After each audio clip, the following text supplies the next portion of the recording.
एक पति और पत्नी एक दूसरे का मजाक उड़ा रहे थे।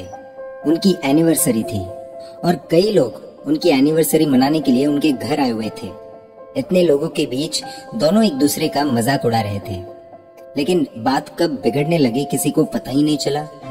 धीरे धीरे मजाक एक दूसरे की बेइज्जती तक आ गया। एक दूसरे को नीचा दिखाने लगे। आए हुए बाकी लोग सिर्फ तमाशा देखकर खुश हो रहे थे। किसी ने उनको रोकने की कोशिश नहीं की, उल्टा सब हंस रहे थे।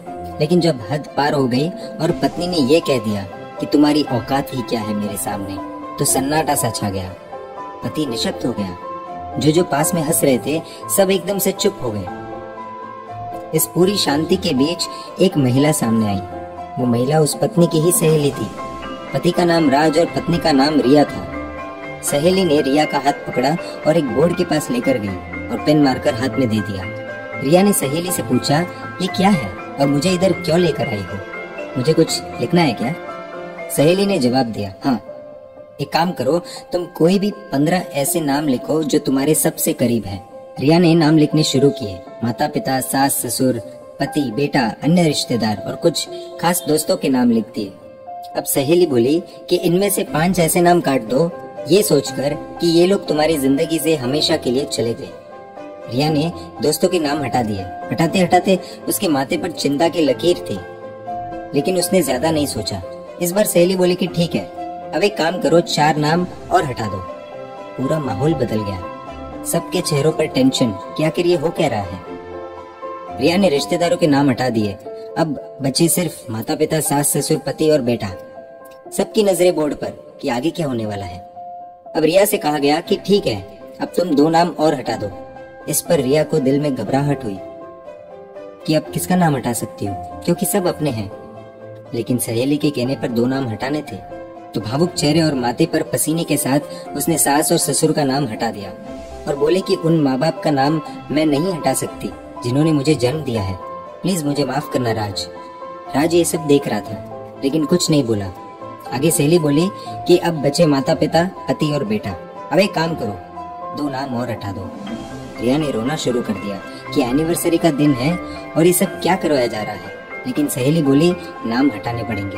बोर्ड की तरफ देखा, दिल जोर जोर से धड़कने लगा, ये सोचकर कि ऐसे कैसे किसी का नाम अब काट सकती हूँ। लेकिन आंखों में आंसुओं के साथ दिल पर पत्थर रखकर उसने अपने माता पिता का नाम हटा दिया और बोली कि मुझे भगवान कभी माफ नहीं करेंगे।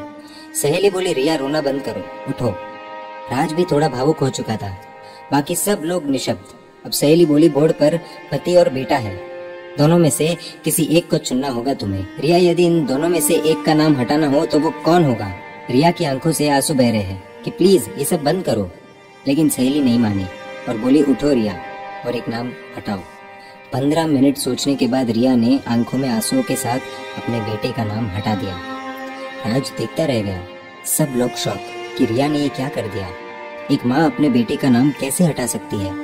आप भी यही सोच रहे होंगे। तब सहेली ने रिया से पूछा कि ऐसा क्यों किया? एक माँ होकर अपने बेटे को ठुकरा दिया और पति को चुन लिया, ऐसा क्यों किया तुमने? तो रिया बोली कि माता पिता, सास ससुर आज नहीं तो कल भगवान के पास चले जाएंगे, क्योंकि वो सब बड़े हैं और कुदरत का नियम है, जो आया है उसे जाना ही है। और बेटा शायद अपनी शादी के बाद मुझसे अलग हो जाएगा। हो सकता है मुझे आश्रम भेज दे, हो सकता है मेरी सेवा करे, या ऐसा भी हो सकता है कि मुझे घर से निकाल दे, क्योंकि आजकल की जनरेशन का क्या भरोसा। रोते रोते राज के पास गई और बोली कि इन सबके बीच राज, जो मेरा पति है, वो मुझे कभी नहीं छोड़ेगा और आखिरी सांस तक मेरा साथ देगा और मेरी रक्षा करेगा, मेरी देखभाल करेगा। मेरी हर जरूरत वही पूरी करता है, मेरी हर जिद भी वही पूरी करता है। राज की आंखों से कब आंसू गिरने लगे उसे पता ही नहीं चला। पूरा माहौल बदल गया। जितने भी लोग उधर मौजूद थे सब रोने लगे। सहेली बोली कि जिस पति से इतनी उम्मीदें हैं, उसी पति की औकात की बात तुमने सबके सामने की। रिया जोर से रो पड़ी और राज से माफी मांगी। राज ने भी रिया से माफी मांगी। उस दिन दोनों को एक दूसरे की कीमत का एहसास हुआ। ऐसी एनिवर्सरी शायद पहले किसी ने नहीं मनाई होगी। सहेली ने रिया को सही रास्ता दिखाया और शायद एक परिवार को ये सिखाया कि परिवार क्या होता है। बाकी सब तो सिर्फ उनके झगड़े का इंतजार कर रहे थे। दोस्तों, इस कहानी से आपको क्या सीख मिली, प्लीज हमें कमेंट करके बताएं। और यदि आपको लगता है कि इस वीडियो से किसी परिवार का भला होगा तो प्लीज शेयर कीजिए।